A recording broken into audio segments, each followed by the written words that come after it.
Hello friends, নানান ব্যঞ্জনে তোমাদের সকলকে স্বাগত জানাচ্ছি, যারা দূরে আছো কাছে আছো। তো এখন দেখো এখানে আমি চিকেন নিয়েছি। চিকেনগুলোকে ভালো করে ধুয়ে টুয়ে নেওয়া হয়েছে। এখন এর মধ্যে লবণ, হলুদ আর সরষের তেলটা ভালো করে মাখিয়ে নিব। এখানে লবণ আর হলুদ দিয়ে দিলাম। লবণ হলুদ দিয়ে এখন সরষের তেল দিয়ে দেবো। তো বন্ধুরা, তোমরা যারা দেখছো দূর থেকে, যারা কাছে আসোনি, দেখলে পরে প্লিজ একটু কমেন্টস করবে ও সাবস্ক্রাইব করে পাশে আসবে, তাহলে খুবই ভালো লাগবে। আর তোমরা কোথায় থাকো আমি জানলে খুব খুশি হব। এখন দেখো এর মধ্যে একটু টক দই দিয়ে দেবো। এখন এর মধ্যে অল্প সামান্য টক দই দিয়ে দিলাম। দিয়ে এখন এটাকে ভালো করে মাখিয়ে কিছুক্ষণ রেখে দেব।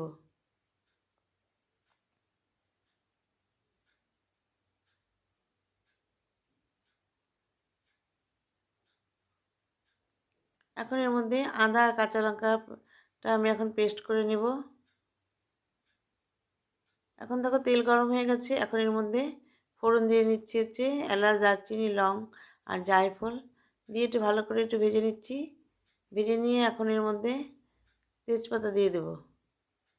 এখন এর মধ্যে দুটো তেজপাতা দিয়ে দিলাম। দিয়ে এখন এর মধ্যে কয়েকটা টুকরো গোটা রসুন দিয়ে দিলাম, ধুয়ে নিয়েছি ভালো করে। গোটা রসুনটা দিয়ে এখন এর মধ্যে পেঁয়াজের পেস্টটা দিয়ে দেবো। পেঁয়াজ কুচিটা দিয়ে দিলাম। পেঁয়াজের কুচিটা দিয়ে নিয়ে এখন ভালো করে ভেজে নিচ্ছি।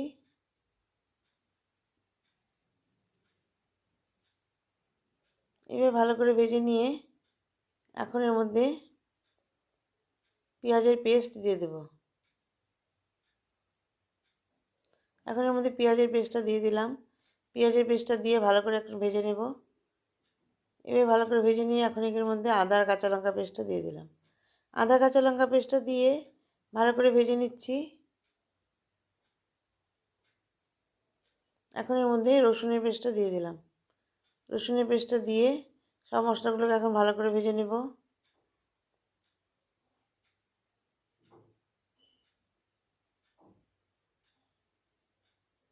এবার ভালো করে ভেজে নিয়ে এখন এর মধ্যে টমেটো পেস্টটা দিয়ে দিলাম। টমেটো পেস্টটা দিয়ে এখন মশলাটাকে আরও ভালো করে কষিয়ে নেব।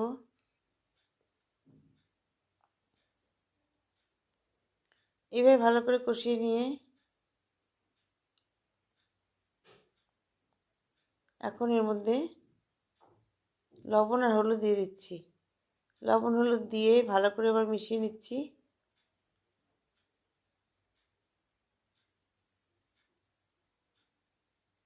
এবার ভালো করে মিশিয়ে নিয়ে এখন এর মধ্যে দিয়ে দেবো ধনে গুঁড়ো, জিরে গুঁড়ো আর লঙ্কার গুঁড়ো। ধনে গুঁড়ো, জিরে গুঁড়ো আর লঙ্কার গুঁড়োটা দিয়ে দিলাম। দিয়ে ভালো করে একটু ভেজে নেব।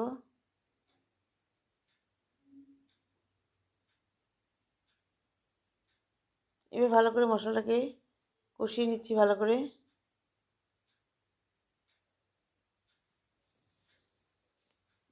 এখন এর মধ্যে চিকেনগুলোকে দিয়ে দিলাম। চিকেনগুলোকে দিয়ে এখন মশলার সাথে ভালো করে কষাবো।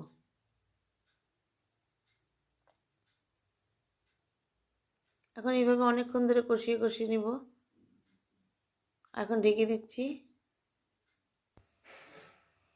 আর এখানে দেখো আমি কসুরি মেথিটাকে একটু তাওয়াটা গরম করে ওর উপর দিয়ে রাখবো। তাওয়াটা গরম হয়ে গেছে, এখন এর মধ্যে দিয়ে রাখলাম। তো ভাজবো না, এইভাবে দিয়ে রাখলাম, এতেই ভেজে যাবে। তারপরে এখন দেখো এখন মাংসটা আমি ভালো করে কষিয়ে নিয়েছি।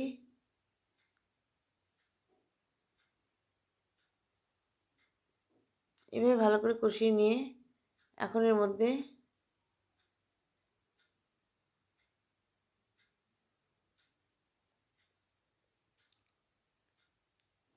কসুরি মেথিটা দিয়ে দিলাম। কসুরি মেথিটা দিয়ে এখন আমি এটাকে নামিয়ে নিব। আমার মাংসটা প্রায় হয়ে গেছে, এখন দেখো ফুটছে। এখন আমি এটাকে নামিয়ে নিয়ে সার্ভ করে দেব। এখন দেখো বন্ধুরা, আমি এটাকে সার্ভ করে দিলাম। তো বন্ধুরা, তোমরা যে যেখানে থাকো না কেন, সবাই যেন ভালো থাকো এবং সুস্থ থাকো এই কামনা করি। আর অবশ্যই তোমরা পাশে থেকো, আমিও তোমাদের পাশে থাকবো। নমস্কার।